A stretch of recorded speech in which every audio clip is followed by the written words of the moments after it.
Para saudara dan saudari yang Tuhan cintai, selamat bertemu lagi dalam Renungan Harian edisi hari Kamis tanggal 2 Juli 2020. Mengawali hari yang baru ini, kita hendak mendengar dan merenungkan sabda Tuhan. Marilah sebelum dengar dan merenungkan sabda Tuhan, kita berdoa. Dalam nama Bapa dan Putra dan Roh Kudus. Amin. Allah Bapa, sumber belas kasih, berkenanlah mengampuni dosa-dosa kami bila kami bertobat kepadamu. Semoga kami pun menaruh belas kasih kepada sesama kami, sebagaimana Engkau menaruh belas kasih kepada kami. Semoga sabdamu yang kami dengar dan kami renungkan pada hari ini sungguh menjiwai kehidupan kami di sepanjang hari ini sebagai murid-murid-Mu yang hidup di zaman sekarang. Bersabdalah ya Tuhan, kami siap untuk mendengarkan. Terpujilah Engkau Bapa, Putra dan Roh Kudus, kini dan sepanjang segala masa. Amin. Para saudara dan saudari yang Tuhan cintai, sabda Tuhan yang hendak kita dengar dan kita renungkan bersama diambil dari Injil Matius pasal 9 ayat 1 sampai 8. Tuhan sertamu. Inilah Injil Tuhan kita Yesus Kristus menurut Santo Matius. Pada suatu hari, Yesus naik ke dalam perahu lalu menyeberang. Kemudian sampailah ia ke kotanya sendiri. Maka dibawalah kepadanya seorang lumpuh yang terbaring di tempat tidurnya.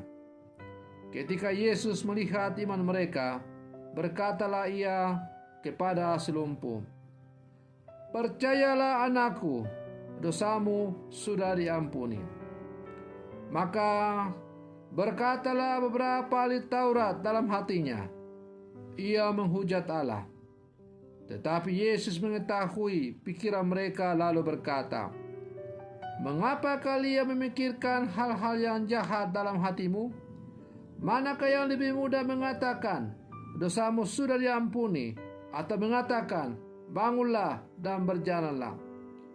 Tetapi supaya kalian tahu bahwa di dunia ini anak manusia berkuasa mengampuni dosa, lalu berkatalah ia kepada si lumpuh, bangunlah, angkatlah tempat tidurmu dan pulanglah ke rumahmu." Dan orang itu pun bangun lalu pulang. Maka orang banyak yang melihat hal itu takut lalu memuliakan Allah, karena ia telah memberi kuasa demikian besar kepada manusia. Demikianlah Injil Tuhan. Para saudara dan saudari yang Tuhan cintai, keselamatan ternyata tidak hanya buah dari kesalehan pribadi, tetapi juga buah dari kesalehan sosial. Kisah Injil hari ini menegaskan hal itu. Kesembuhan yang dialami oleh si lumpuh terjadi berkat iman rekan-rekannya. Dengan ini nyatalah bahwa iman tidak hanya berdaya guna untuk keselamatan pribadi, melainkan juga berdaya guna demi keselamatan sesama. Inilah yang dimaksudkan jika dikatakan bahwa keselamatan sebenarnya adalah tanggung jawab sosial. Namun hal ini akan sulit sekali terwujud jika kita lebih mudah mengabaikan, mengusir, menghindari orang lain daripada menerima, bersahabat, dan mengampuni. Para saudara dan saudari yang Tuhan cintai, orang-orang yang membawa si lumpuh bertemu dengan Yesus sesungguhnya mengajarkan kepada betapa tingginya nilai sebuah persahabatan, penerimaan, dan pengampunan. Mereka tidak terbuai dengan pandangan saat itu yang menyatakan bahwa penyakit adalah akibat dosa.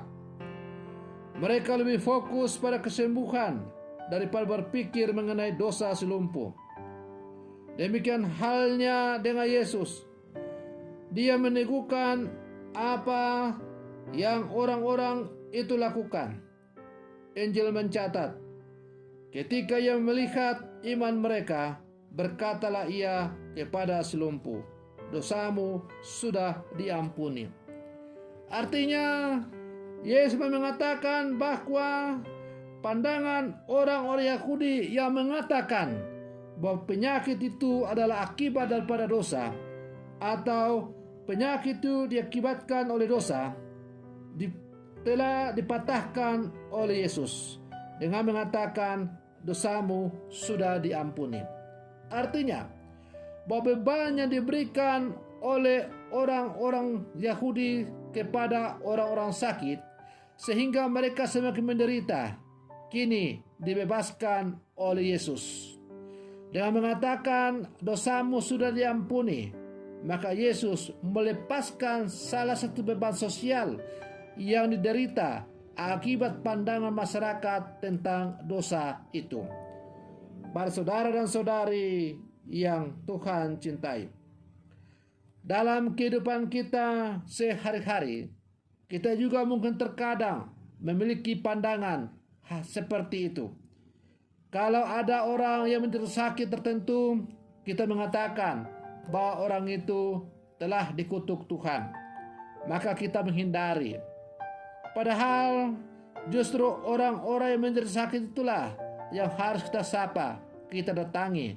Karena di dalam orang yang menderita itu hadir Tuhan yang menderita. Maka sebagai orang-orang Katolik yang hidup di zaman sekarang, kita diajak agar kita tidak menyingkirkan sesama kita dalam kehidupan kita sehari-hari. Kita yakin dan percaya bahwa Allah kita adalah Allah yang penuh kasih, Allah yang tidak pernah menghukum orang, Allah yang selalu mencintai manusia tanpa syarat. Nah, kalau Allah adalah Allah yang penuh kasih, Allah yang tidak pernah menolak siapapun, lalu mengapa kita yang hanya ciptaan ini kadang-kadang, bahkan mungkin sering, kita menyingkirkan sesama kita dalam kehidupan kita? Akibatnya, bahwa selain sesama kita itu menderita penyakit secara fisik, tetapi mereka juga menderita penyakit secara sosial karena kita singkirkan dari kehidupan kita. Para saudara dan saudari yang Tuhan cintai, sebagai murid-murid Yesus yang hidup di zaman sekarang, kita sebagai orang-orang Katolik hendaknya selalu terbuka pintu hati, terbuka tangan lebar-lebar untuk merangkul setiap sesama kita yang mengalami penderitaan dalam kehidupan ini. Kita tidak boleh membeda-bedakan orang, sebagaimana Yesus yang selalu menyapa semua orang yang datang kepadanya tanpa membeda-bedakan. Semoga permenungan saya ini semakin menghantar kita untuk menjadi orang-orang Katolik yang semakin beriman dan sungguh mempraktekkan apa yang diajarkan oleh Tuhan dalam seluruh kehidupan kita. Semoga demikian. Selamat pagi. Tuhan Yesus memberkati.